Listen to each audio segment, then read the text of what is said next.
सब धराशायी होंगे। क्या गांव का प्रधान, क्या वार्ड का मेंबर, क्या पार्षद, क्या एमएलए, क्या सीएम, क्या पीएम, क्या प्रेसिडेंट, क्या कुछ भी, कोई भी ओहदा लेके बैठा है पूरे विश्व में, सब धराशायी होंगे। क्या संत, क्या महात्मा, क्या चोर, क्या डाकू, सब धराशायी हो जाएंगे। सबको जाना है छोड़ के इस काया को। तो भैया अहंकार किस बात का? अरे ये काया भी उंगली नहीं हिला पाओगे, एक समय ऐसा आ जाएगा। आज 200 300 किलो के बेंच प्रेस लगा देते हैं लोग, 400 किलो उठा लेते हैं लोग, लेकिन एक ऐसा समय आएगा जब वही बॉडी बिल्डर एक उंगली नहीं हिला पाएंगे। उस समय को याद कर लो मेरे भाई, और यहां से निकलने की तैयारी करो, समझे? निकलने की तैयारी, क्योंकि रहना नहीं देश बेगाना है। अरे ये धरती कागज की पुड़िया, बूंद पड़े घुल जाना है, रहना नहीं देश बेगाना है। शब्द गुरु महिमा। साहिब जी, आज सभी गुरुओं को पता है कि सत्य ज्ञान यही है, फिर भी स्वीकार करने से हिचकते हैं, सिर्फ अहंकार की वजह से। बिल्कुल सही बात है, लेकिन ये अहंकार भी खत्म होगा, ऐसी बात नहीं है। ये कब खत्म होगा? जब मेरे सारे विवेकी भाई एक झंडे के नीचे आके जयकारा लगाएंगे, तब इनके कान के पर्दे फट जाएंगे, तब इनका अहंकार ठंडा पड़ेगा। अभी नहीं। अभी तो गुरुजी करने वाले सैकड़ों पीछे लगे हुए हैं ना, इसलिए जब इनके पीछे कोई बचेगा ही नहीं, जब इनको छोड़ छोड़ के सब निकल लेंगे, तब ये मानेंगे। अभी नहीं मानेंगे। क्यों? कुर्सी चिपकी पड़ी है पिछवाड़े से, छूटती नहीं है। ये कुर्सी नहीं छूटती, गद्दी नहीं छूट रही है इनकी, फेविक्विक से चिपक गई है, छूट नहीं रही है ये, लेकिन छुड़वा दी जाएगी। आने दो समय, जब ये जनता जाग जाएगी तब खुद ही छूट जाएगी, चिंता मत करो। जैसे नेता की कुर्सी पिछवाड़े से चिपक जाती है, ऐसे ही महंतों की गद्दियां चिपकी पड़ी हैं। ये गुरुवाई नहीं छूट रही कि भले ज्ञान गलत है, लेकिन कम से कम जीवन तो अच्छा चल रहा है। लोग पैसा चढ़ा रहे हैं, चंदा चढ़ा रहे हैं, एसी में बैठा हूं, नितिन दास का चेला बन जाऊंगा तो ये सब छोड़ जाएंगे मुझे, क्योंकि मैं गुरु पद से नीचे गिर गया, चेला बन गया। अब मेरी वाहवाही कहां गई? अब मेरी जय जयकार नहीं होगी। बस ये जय जयकार के चक्कर में ही हजारों लोगों का बेड़ा गर्क करने का पाप कर्म उठा लेंगे। इसके बाद जब इनका फैसला होगा तो इनकी खाल उधेड़ दी जाएगी, 84 में बैल बना के, घोड़ा बना के, चाबुक पड़ेंगे ऊपर से और दौड़ाया जाएगा अच्छे से कि दौड़ बेटा। बड़ी बुद्धि दौड़ाता था ना, कि कैसे लोगों को बेवकूफ बनाया जाए, नितिन दास के सत्संगों से दूर रखा जाए। अब ले बेटा दौड़, कितना दौड़ता है। यही होगा, याद रखना।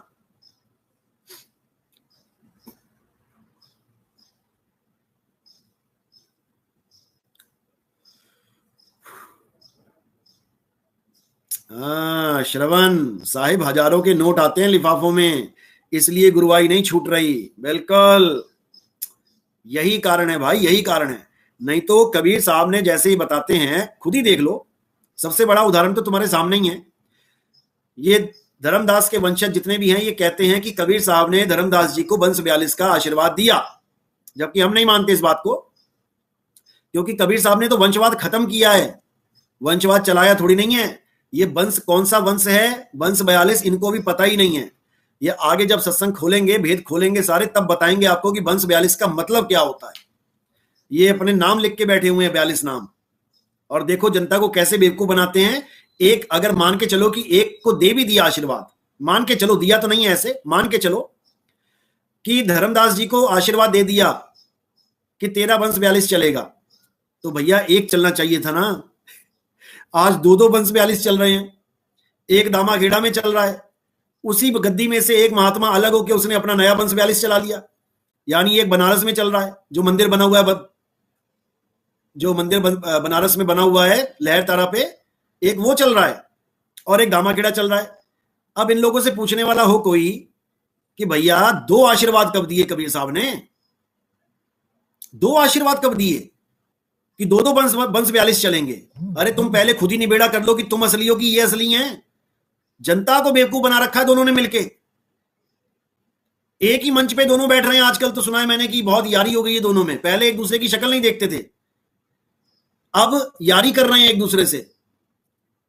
तो भैया अब दो वंश 42 कहां से आ गए? उनमें से एक तो कालदूत है ना, क्योंकि साहिब ने कहा है कि कालदूत घुसेंगे वंश में। अब वो कौन सा वंश है, कौन से कालदूत है, वो तो हम जानते हैं, लेकिन यहां तो दो वंश 42 चल गए, तो कौन कालदूत है और कौन असली है, तुम यही बता दो। अरे श्रवण भाई, कोई नहीं लड़ रहा है, ये दोनों बेवकूफ बना रहे हैं जनता को कि तेरी भी दुकान सेट है, मेरी भी दुकान सेट है, चलो दोनों ही दुकान चला लेते हैं। लड़ नहीं रहे हैं। अगर लड़ रहे होते तो हमारी तरह यूट्यूब पे कुछ बोल रहे होते कि हम असली हैं या वो नकली हैं। दिखाओ जरा एक भी लाइन बोलिए एक दूसरे के खिलाफ। अब तो इनके महात्मा पंजाधारी मिल मिल के सत्संग कर रहे हैं कई जगह, कह रहे हैं चलो जो हुआ सो हुआ, दोनों ही परमात्मा के पंथ हैं। अच्छा, अब दो हो गए, मतलब मजाक बना लिया इन लोगों ने भक्ति का, मजाक बना दिया कबीर साहब का। कबीर साहब मंदिर पूजा, पत्थर पूजा के विरोध में रहे और इन्होंने मंदिर बना दिए कबीर साहब के। अब तो प्राण प्रतिष्ठा कर रहे हैं, दुनिया की सबसे ऊंची कबीर साहब की मूर्ति की प्राण प्रतिष्ठा होने जा रही है। शर्म नहीं आती इनको, शर्म नहीं आती कि कबीर साहब का सिद्धांत क्या है। पाथर पूजे हरि मिले तो मैं पूजू पहाड़, और वासे ये चाकी भली जो पीस खाए संसार। अब कबीर साहब के पत्थर की मूर्ति में ये लोग प्राण डालेंगे। अपने साधु महात्मा के डाल के दिखाओ जरा, जो मर गए, जो तुम्हारे भगत मर गए उनके डाल के दिखाओ जरा प्राण। इतना बुरा हाल है इन लोगों का कि क्या बताया जाए। जनता को बेवकूफ बनाना है, बस जनता का गला मरोड़ना है और अपना उल्लू सीधा करना है, बस यही काम रह गया इनका। लेकिन भाई अब जनता जाग रही है, अब सवाल पे सवाल दगेंगे और जवाब देने को तैयार रहना, समझे। हमारा काम है जनता को जगाना। गिरीश दास, चोर चोर मौसेरे भाई। ये एक ही थाली के चट्टे बट्टे हैं। बताओ, कबीर सागर एक, कबीर साहब एक, धर्मदास एक, आशीर्वाद भी एक, और पंथ दो चल रहे हैं। पंथ दो चल रहे हैं, बताओ क्या किया जाए। गजब के लोग हैं। लेकिन अब हमारे सत्संग सुन सुन के अकल तो आ रही है। एक तो कह रहा है कि जो अपने नाम के आगे, क्योंकि जो मैंने सत्संग किया था ना, संतो सो सतगुरु मोहे भावे, वो वाला, तो उसमें लिखा था कि मेले ना जाए मेहनत ना कहाए, ये लाइन उसमें थी, मेला जाए ना मेहनत कहाए। तो वो मैंने सत्संग खोल दिया तो चेलों ने पूछा होगा गुरुजी से कि गुरुजी ये नितिन दास ने तो ये बोल दिया। सवाल कर रहे हैं लोग हमसे, ये जो महंत होते हैं ना इनके, इनसे लोग सवाल जवाब करते रहते हैं हमारे सत्संग सुन के। अब इनको जवाब नहीं आया कोई, क्योंकि कबीर साहब ने तो महंत की खिलाफत करी है कि मेले जाए। ये जो मेले लगते हैं ना, मेले, कबीर मेला लगा हुआ है, वहां पर दे तेरी को महंत बैठे हुए हैं सारे अपनी अपनी दुकान सजा के, केवल दान चंदे के लिए, केवल दान चंदे के लिए। तो कह रहे हैं मेला जाए ना महंत कहाए, पूजा भेंट ना ले आए। और ये सब पूजा भेंट के मारे महंत बनते हैं कि हमें पूजा भेंट मिलेगी, पूजा भेंट मिलेगी। अब जब ये बात गुरु के कान में पड़ी, अब गुरु की तो हालत खराब। अब क्या बोले, क्योंकि खुद महंत लगा के बैठा है। अपने नाम के आगे खुद महंत लगा के बैठा है, तो भरे मंच पे बोलना पड़ रहा है उसको ये वाणी। कह रहा है जो अपने नाम के आगे महंत लगाता है, जो अपने नाम के आगे कोई औदा लगा देता है, वो असली गुरु होता ही नहीं है। बताओ, खुद के नाम के आगे महंत लगा रखा है, 108 1008 लगा के बैठे हैं डिग्रियां, और बोल रहे हैं जो ये 108 1008 लगाता है वो पूर्ण गुरु नहीं होता, खुद अपना लगा के बैठा हुआ है। तो ये होती है सच की ताकत, क्योंकि जब सच बोलता है तो असत्य उसकी नकल करने के लिए मजबूर हो जाता है।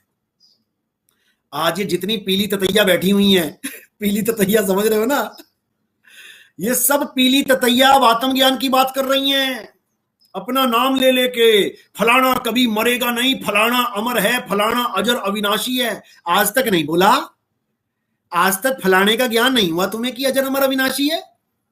आज फलाना दिखाई देने लग गया तुम्हें, फलाना आत्मा है, फलाना शरीर नहीं है, फलाना आत्मा है ये समझ में आ गया, फलाने का भगवान आत्मा है ये समझ में नहीं आया। फलाने का भगवान आज भी शरीर बना के बैठा हुआ है, इतना बुरा हाल है।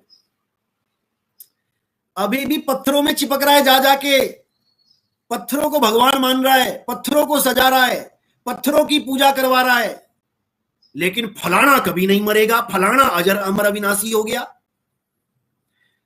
इन सबको मजबूर कर दिया जाएगा सत्य बोलने पे। देखते जाओ, देखते जाओ कि होता है क्या, समझे। अभी आत्मज्ञानी गुरु से पाला नहीं पड़ा इनका, अभी पत्थर पूजनीय ही मिले हैं इनको। सतनाम।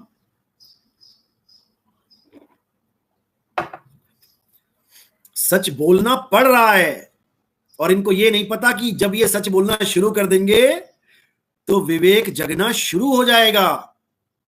लोग पत्थर से आगे आत्मा की बात समझने लगेंगे, और जब आत्मा की बात समझने लगेंगे तो यूट्यूब भरा पड़ा है आत्मज्ञान से, कोई ना कोई आत्मज्ञानी मिल ही जाएगा, और उसके बाद धीरे धीरे समझ में आएगा ये आत्मज्ञानी कहां से सुन सुन के बोल रहे हैं।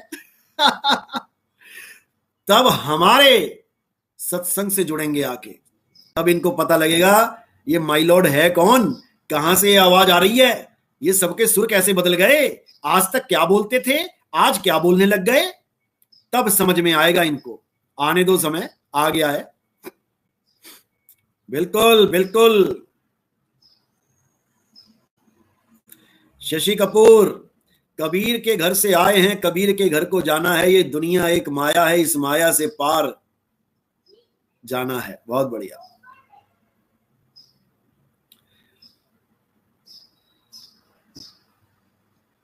Very good. खालसा @जान की जान, बहुत प्यारी बात बोली है। सच बोलने का यह फायदा है कि सच बोलने के बाद उसको कभी याद नहीं रखना पड़ता। क्योंकि झूठ बोलोगे तो याद रखना पड़ेगा मैंने कहां झूठ बोला है। सच बोलोगे, जो अपने साथ आप बीती है वो बोलोगे, तो वो सारी उम्र तुम्हें याद नहीं रखना पड़ेगा। वो तो आप बीती है, वो तो याद ही है, तभी तो बोल रहे हो, वो सदा याद रहेगा। और जो अनुभवी होते हैं वो शब्द का जो भेद समझाते हैं। देखो, गुरु कोई भी होता है, कोई भी स्कूल का टीचर है, तो पहले वो परखता है कि किस बच्चे का कितना लेवल है, उनको उसी के हिसाब से समझाया जाता है, याद रखना। लेकिन लक्ष्य एक ही है कि उसको परम ज्ञानी बनाना है, उसको सत्य तक पहुंचाना है। समझो इस बात को। तो जब हमने सत्संग शुरू किए थे तब लेवल कुछ और था आप लोगों का, आपको समझाने के लिए मुझे कुछ बोलना पड़ा, जैसे बच्चों को समझाने के लिए बोलना पड़ जाता है उनकी भाषा में, लेकिन असली भेद अभी खोलने बाकी हैं। समझ लो, अभी बूंद आई है केवल, बार बार मैं इसीलिए समझाता हूं, अभी केवल एक बूंद आई है, और उस एक बूंद से ही लोगों को बदहजमी हो गई। गुरु बनने निकल पड़े, हम भी गुरु बन जाएं। अरे भाई, गुरु कोई नहीं बन सकता, परमात्मा चुनता है कि किसको गुरु पद देना है, परमात्मा चुनता है, तुम खुद से नहीं बन सकते। इतने बड़े बड़े निकम्मे बैठे हैं, क्या बोला जाए। ये गाजीपुर वाला ले लो, इसको एक भगत ने पूछा कि आपके दादा गुरु जी का ज्ञान सही था कि गलत था, कहता नहीं, उनका ज्ञान तो अधूरा था, दादाजी का ज्ञान अधूरा है और इसके गुरु का ज्ञान पूरा हो गया। कहता कैसे मिला, कहते बीजक पढ़ के हमें ज्ञान हो गया। वो कहता क्या मुझे भी हो जाएगा बीजक पढ़ के, कहता नहीं, आप उस अवस्था को प्राप्त नहीं हो सकते जब तक, तब तक बीजक समझ में नहीं आएगा। तो तुम्हारे गुरु को अवस्था कैसे मिल गई, तुझे अवस्था कैसे मिल गई, जब तेरा दादा गुरु उस अवस्था को नहीं पहुंचा और वो भक्ति गलत है दादा गुरु की, तो तुझे भक्ति कैसे मिल गई, तू कैसे पहुंच गया उस अवस्था तक कि तुझे बीजक का ज्ञान समझ में आने लग गया। तेरे गुरु को कैसे पता लग गया कि बीजक में ये ज्ञान लिखा है, कैसे समझ में आ गया, जब उस अवस्था तक पहुंचा ही नहीं। ये सब रिकॉर्डिंग्स आ गई हैं हमारे पास और इसकी अच्छे से क्लास लगने वाली है। अब ये जो सपने देख रहा है ना कि मैं विदेशों में घूमूंगा, किसके साथ घूमूंगा ये भी बताएंगे। ये भी चलेगा प्रोग्राम, क्योंकि बहुत हो चुका, इन लोगों ने जनता का हमेशा बर्बाद ही किया है, जनता का बर्बादी करी है इन लोगों ने। अब इन लोगों को अच्छे से समझाया जाएगा, अच्छे से, और जनता को जागरूक करना ही हमारा फर्ज है, समझे। क्योंकि अब कबीर साहब का नाम ले लेके बकवाद नहीं चलेगी कि जो भी आता है कबीर साहब का नाम लेके शुरू हो जाता है। अब नहीं होगा ये। अब इसका निबेड़ा किया जाएगा कि कबीर साहब का असली पंथ कौन सा है। 12 पंथ काल फुरमाना और भूले जीव न जाए ठिकाना, 13वें पंथ हम ही चले आए, सब पंथ मेट के एक पंथ चलाएं। मदन साहिब को जब कबीर साहब मिले थे तो उन्होंने बिल्कुल क्लियर कर दिया था कि ये मदन, तेरे पंथ में एक ऐसा साधु आएगा जो पूरे विश्व में डंका बजाएगा, पूरे विश्व में, गाजीपुर में नहीं पूरे विश्व में डंका बजाएगा। और क्या बोला? चौथी गद्दी हुई अवतारा, ताका चरित्र विदित संसारा, हम ही उनके सिर बैठ भी आई, और वासे पार कोई नहीं पाई। ये मदन साहिब के ग्रंथ की वाणी है, समझे। ये मदन कबीर वार्ता है, ऐरे गहरे नथु खैरे की वार्ता नहीं है। ये मदन साहिब की कबीर साहब के साथ वार्ता है, समझे। 31 दिसंबर 2020 ये वाला सत्संग सुन लेना मेरा, कहत कबीर सुनो भाई साधो चैनल पे। पूरा खुलासा किया हुआ है मैंने, अभिनंदन ग्रंथ। और जिस आश्रम में ये ग्रंथ छपा था उसी का महंत आज कहता है कि ये कौन सा ग्रंथ है, हमने तो कभी सुना नहीं। अरे भाई तू पैदा भी नहीं हुआ था जब ये ग्रंथ छप गया था, समझे। तो ये वो ग्रंथ है जिसमें अभिनंदन किया गया है किसका? उस मूल ज्ञान को पूरे विश्व में फैलाने वाले। कौन फैलाएगा? नितिन दास समझ रहे हो क्या इस शरीर को?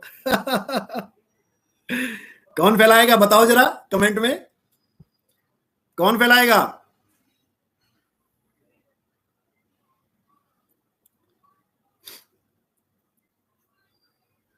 हाँ बिल्कुल सही, बिल्कुल सही। लिखो लिखो, सारे लिखो जरा, देख देख के मत लिखना, यहां भी नकल मारोगे नितिन दास की पाठशाला में।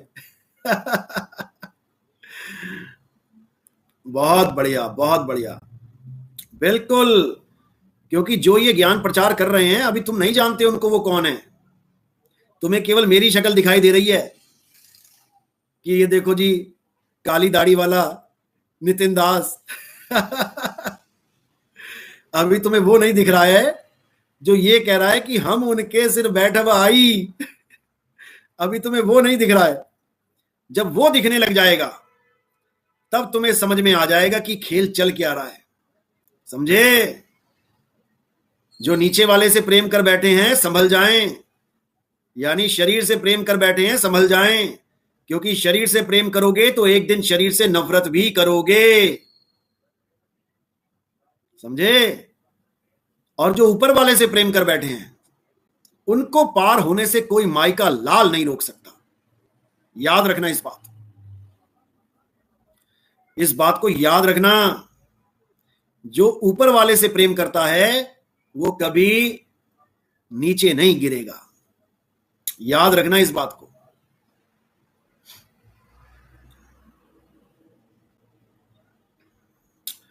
तो ये बातें इन अज्ञानियों को समझ में नहीं आएंगी। जो आत्मदेव को, आत्मा को रोटी खिलाने में लगे हैं निकम्मे, जो सारी दुनिया को एनर्जी दे रहा है उसको दाल चावल खिला के एनर्जी देने में लगे हैं निकम्मे।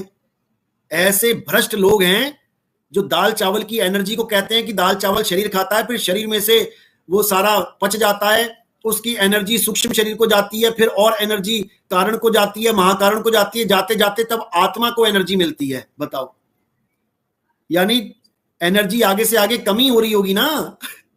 यानी सारा तो माल खा लिया शरीर ने और आत्मा को एनर्जी पहुंचा रहा है पता नहीं कितनी। इतना बुरा हाल है।